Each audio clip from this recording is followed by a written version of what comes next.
Batik lebih dari sekedar kain bergambar.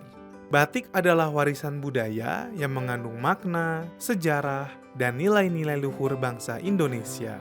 Untuk memperdalam pemahaman akan budaya dan ekonomi kreatif lokal, mahasiswa Universitas Katolik Parahyangan melakukan kunjungan kuliah lapangan ke Batik Trusmi.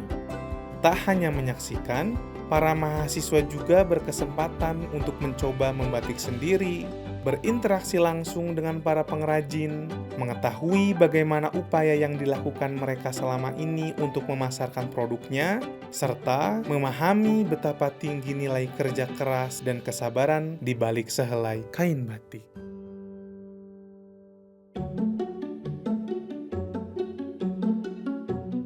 Pasar batik ini dikelola oleh Pemda Kabupaten Cirebon di bawah naungan Dinas Perindustrian dan Perdagangan. Adanya pasar batik ini dulu dibangun tahun 2015, yang diresmikan oleh Pak Aher waktu itu Gubernur Jawa Barat. Dari jumlah keseluruhan ada 192 kios. Ada 40 toko dan 132 kios. Kalau Trusmi sendiri berasal dari sebuah desa, sebelah 50 meter dari belakang pasar batik. Itu namanya Desa Trusmi. Desa Trusmi tersebut merupakan semacam adat budaya kita yang merupakan adat istiadat orang Trusmi. Makanya di Trusmi ada semacam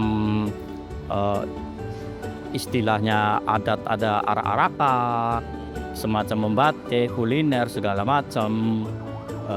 Intinya budaya-budaya yang ada di Trusmi itu tiap tahunnya dilaksanakan gitu. Nah di dalam Trusmi tersebut juga terdapat pengrajin-pengrajin batik gitu. Sama seperti di sini. Awalnya juga dari pengrajin-pengrajin batik di sini tuh. Nah, nanti pengrajin, kita dipasarkan ke showroom-showroom. Tuh di samping dipasarkan di sini. Kalau ciri khas yang secara identik, batik Trusmi itu paling di batik tulis Megamendungnya. Kalau dibilang kesulitan, semua juga ada kan gitu.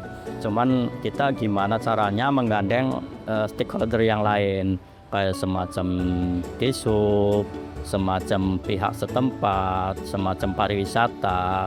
Kita juga udah masukin semacam travel gitu. Nanti kedepannya kita di sini travel masuk. Nah ya seperti itu untuk pertukaran pelajar belajar membatik. Ada dari mahasiswa nanti kan gitu. Jadi kita juga sama dinas nanti menggandeng dari yang lain semacam dari pihak Pemda juga, pariwisata. Kita sudah oke, setuju ke depan nanti untuk makeover yang di sini. Nama saya Ibu Iis, UMKM dari Cirebon. Ini alamatnya di Jalan Autista, Pasar Batik Trusmi. Berarti di sini ya kita buka 2015. Nama saya Ibu Sri dengan batik lintang. Alamatnya di Pleret. Sekitar 7 tahun, 6 tahun. Nama saya Mas Tadi. Saya berjualan di pasar batik ini semenjak pasar batik ini berdiri. Kita di sini kerjasama juga sih. Kalau di sini kita habis barang, kita supply ke yang lain, ngambil yang lain. Di sini saudara sih. Jadi kayak saudara, jadi enak. Ini kosong, kita ngambil ke yang lain dulu.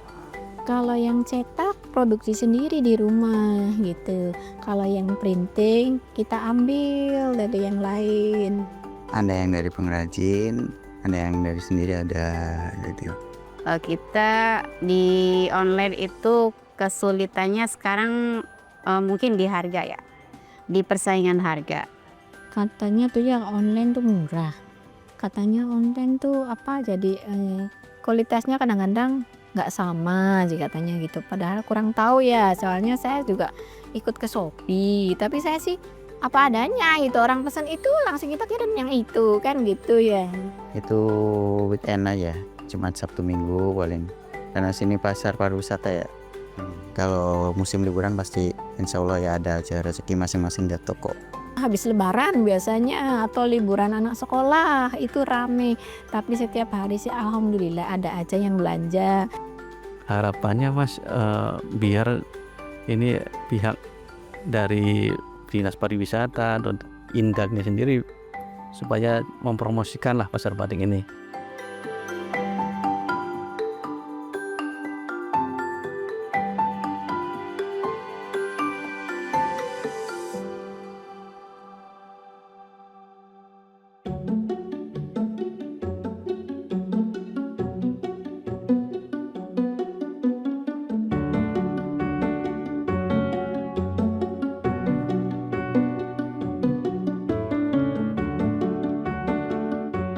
Untuk di BT sendiri kan dari tahun 2008 sampai 2011. Sedangkan kalau Trusmi sendiri jadi ikon batik udah sangat dari zaman dulu itu Mas, dari zaman-zaman Kesultanan atau Kesunan kayak gitu sudah lama. Kenapa sih Cirebon itu yang dikenal batik Trusmi?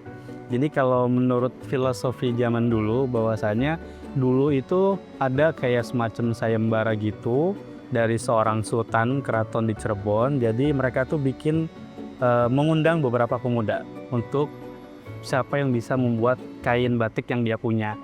Nah cuman syaratnya itu kain itu nggak boleh dibawa.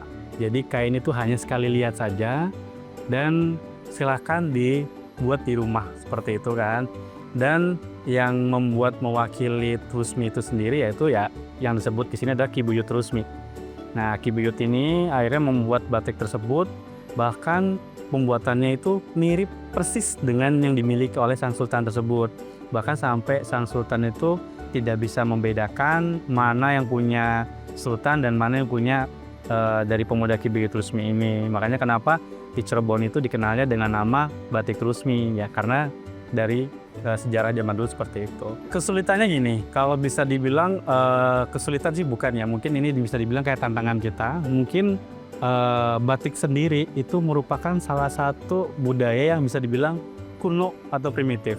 Nah kita ini harus bisa merubah nih mindsetnya para masyarakat untuk bisa istilahnya itu kayak bisa bangga menggunakan batik itu seperti apa. Makanya batik Trusmi itu sendiri dia itu merangkul anak muda untuk bisa bangga menggunakan batik. Dan jadi itu batik itu nggak cuma dipakai untuk kondangan atau acara-acara khusus, tapi bisa dipakai sehari-hari sesuai dengan visi kita sendiri kayak gitu. Jadi ya tantangan tersulitnya itu ya bagaimana cara kitanya memberikan sesuatu yang baru agar masyarakat tuh nggak bosan untuk bisa datang ke sini atau mungkin bisa melestarikan batik sendiri ya, seperti itu paling. Dari segi perkembangan zaman kita sudah sangat berkembang juga, bahwasanya batik Trusmi juga tidak hanya menjual motif-motif yang dulu atau dengan cara-cara dulu.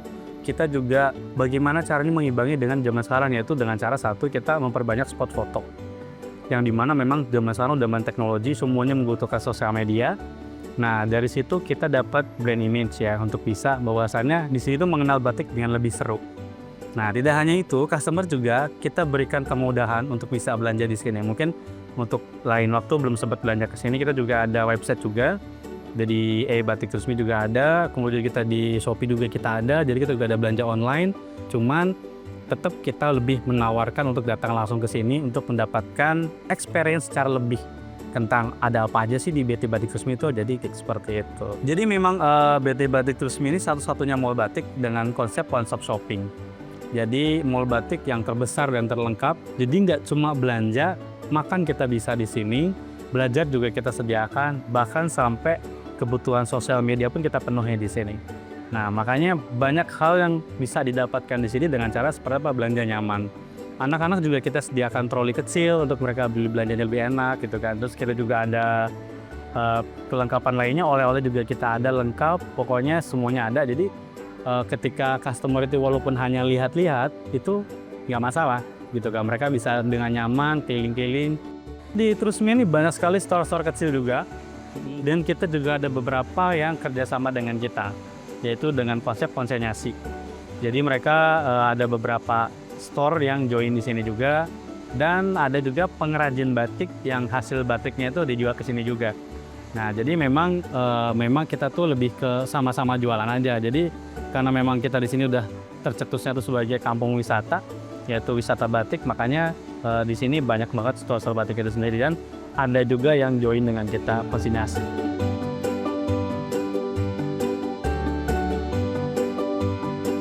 Di sini udah 2 tahun. Kalau di sini kalau kerja dulunya kan pernah kerja di rumah itu 10 tahun. Kalau kesulitan biasanya sih cara menjualnya atau di bagian pas produksi pewarnaannya kayak gitu. Banyak kan pewarnaan nggak merata, terus penjualannya juga tuh terkadang agak terkendala lah, sulit kan. Anak muda zaman sekarang batik nggak terlalu ini kan. Nah makanya kayak gitu. Jadi di sini mengkombinasikan supaya anak muda suka itu, jadi bikinnya yang kekinian lah untuk anak muda kayak gitu Pak. Kalau perubahan jelas ada perubahan. Dulu kan kalau batik identiknya untuk orang tua, sekarang mah udah modern. Megamendung aja udah bervariasi, ada yang bentuknya ya kayak gitu tuh, pokoknya banyak lah motif-motif Megamendungnya bervariasi sekarang mah. Harapannya sih untuk anak muda atau apa supaya melestarikan batik biar nggak diakui oleh negara lain, jadi harus pakai batik lah, cintailah batik, kayak gitu aja sih. Nama aku Laksita Laksmi, aku dari kelas keuangan mikro pariwisata. Untuk kunjungan kali ini kan tadi kita juga sempat lihat batik-batik yang dijual, terus juga kita mencoba untuk membuat batik. Secara pribadi saya baru tahu ternyata buat batik itu susah banget, jadi saya sangat menghargai seniman yang buat batik secara tulis sendiri. Itu saya sangat menghargai dan apresiasi karena mereka hebat banget. Saya sendiri bikin pertama kali itu kacau balau. Halo, nama aku Safi Fardiana Amalia dan sekarang aku lagi kelas ekonomi kreatif. Ternyata ngebatik itu susah banget. Ini kelihatannya nembelin ini tuh kayak gampang kan, ternyata ngebatik tuh susah banget. Nama saya Nikolas Marganathan dari kelas ekonomi kreatif kelas A. Pengalaman pertama saya banget gitu, gimana bisa cara buat batik gitu, terus prosesnya gimana sampai jadi produk akhirnya yang punya nilai jual tinggi. Dari yang aku tahu kan ini pengembangannya awalnya kan mereka hanya jualan batik, terus tapi sekarang mereka coba museum, terus coba usaha buat bolehin orang nyoba batik. Ini kan juga termasuk pengembangan kreatif kan, ekonomi kreatif. Jadi yang awalnya orang cuman beli tapi bisa experience nyoba batik, ini juga bisa menjadi nilai tambah atau nilai plus untuk pengrajin di sini. Selain mereka beli, mereka juga dapat biaya lah atau kos dari kita tadi nyoba. Sini kan kita pasti bayar ini kan tiket masuk ke sini gitu. Untuk pengembangan batik ini udah oke sih, mungkin bisa lebih dikembangkan lagi agar orang-orang awam di luar sana lebih tahu tentang batik. Apalagi menurut aku ada museumnya, itu bagus banget, bener-bener ngejelasin secara detail gimana batik bisa dibikin, pakai apa batik dibikin, bahan-bahannya, caranya, dan lain-lainnya. Pembatikan ini atau usaha batik ini bisa jadi lahan bisnis yang kuat gitu. Selain bersaing dengan lokal sendiri, batik ini juga bisa menjadi bahan untuk bisa di kancah internasional. Untuk kuliah lapangan ini menurut aku benar-benar sangat relevan sama kelas yang aku ambil. Yang kelas aku ambil kan keuangan mikro pariwisata. Dari kuliah lapangan ini aku observasi, nanya langsung ke UMKM-nya gimana mereka dapat pembiayaan untuk modal usaha ini, terus gimana profit omset mereka, apakah itu mereka profit setelah mereka mulai usaha ini, terus gimana mereka tetap survive walaupun waktu itu COVID tapi mereka tetap bisa jualan. Untuk hubungannya dengan ekonomi kreatif itu ada banget, karena dengan kekreatifan ini kita bisa ngejual. Dengan kreatif ini lebih kreatif itu harganya akan lebih mahal, dan itu bakal ngaruh banget dong ke ekonomi di Indonesia atau bahkan di Cirebon ini. Jadi menurut aku itu sih hubungannya. Di kelas ekonomi kreatif kami belajar bagaimana produk kreatif itu tercipta, mulai dari individu kreatif sampai menjadi produk kreatif akhirnya gitu. Nah itu yang relevan banget gitu. Dari individu kreatifnya tadi ada pengrajin batiknya sendiri, melalui prosesnya menjadi produk kreatif yaitu batik. Di dalam industri kreatif sendiri yang dimana Batik Trusmi ini menjadi industri kreatifnya.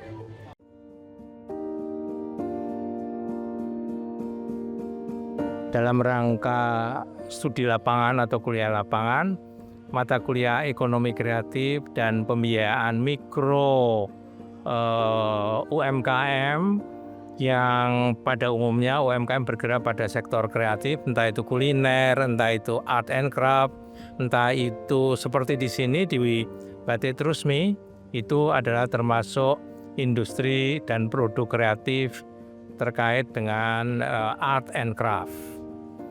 Tujuan dari studi lapangan ini adalah untuk memberikan kebiasaan atau pembiasaan terhadap bagaimana proses kreatif berbasis pengalaman, sehingga mahasiswa diajak untuk mengalami sendiri bagaimana membatik, tema batik, alat-alat yang dipakai untuk membatik, entah itu canting, lalu bahan-bahan dasar seperti mori, kain, jenis-jenis kain, lalu tema dari batik itu sendiri yang didominasi kalau di Trusmi atau Cirebon ini adalah batik Megamendung.